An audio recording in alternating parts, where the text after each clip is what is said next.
मैं डॉक्टर इक्षिता सामल हूँ। यहाँ पे मैं अभी कीट विज्ञान में वैज्ञानिक की तरह हूँ और ये है हमारा राष्ट्रीय लीची अनुसंधान केंद्र मुजफ्फरपुर।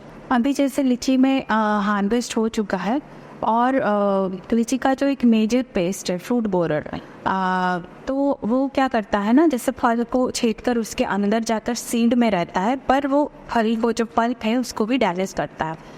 तो अभी के सीज़न में आप क्या कर सकते हैं, जैसे कि एक तो कल्चरल कंट्रोल अडॉप्ट कर सकते हैं, जिसमें जो भी फल गिरा होगा या फिर जो भी डेब्रिस वगैरह रहता है प्लांट का, उसको क्लीन कर सकते हैं। तो जो उसका जो एडल्ट है या फिर उसका जो रेस्टिंग स्टेज है वो नहीं आएगा, उसका अपना लाइफ साइकिल वो कंप्लीट नहीं कर पाएगा। और एक चीज़ हम यहाँ पे फॉलो करते हैं, और एक कंट्रोल जो कि मैकेनिकल कंट्रोल है, उसमें हम क्या करते हैं, डेल्टा टैप में स्टिकी लाइनर लगा के उसमें जो कॉनोपोमॉर्फा जो फ्रूट बोरर है उसका ल्यूर लगाते हैं। तो उससे हम क्या करते हैं, रेगुलरली मॉनिटर कर सकते हैं कि कॉनोपोमॉर्फा कितने इंस्टेंस पे आ रहा है और कितना वो डैमेज कर सकता है, एक एस्टिमेट हो सकता है। तो नॉर्मली जो फार्मर्स है वो इसको अडॉप्ट कर सकते हैं, क्योंकि ये ज़्यादा कॉस्टली नहीं है।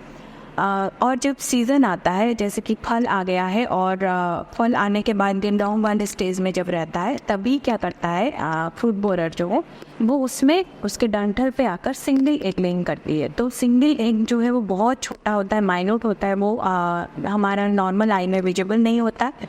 और एक मेन स्टेज जो है वो जब डैमेज करते हैं, जब फल में लाली आती है, जब पिंक वाले स्टेज में जाती है, तो ये 2 स्टेज से पहले, मतलब एक बार अगर स्टेज आ गया तो तभी आपको डिफरेंट जो इंसेक्टिसाइड है वो आप स्प्रे कर सकते हैं। तो मेनली जो इंसेक्टिसाइड है उसमें जैसे कि रिकमेंडेड है आपका लैम्बडा साइलोथ्रिन के साथ क्लोरोफेनापिक कर सकते हैं, नहीं तो लैम्बडा साइलोथ्रिन के साथ आप जैसे कि हो गया डाइमेथोएट कर सकते हैं, या तो थियाक्लोपिड के साथ हमारा जैसे कि प्रोफेनफॉस हो गया उसको भी स्प्रे कर सकते हैं।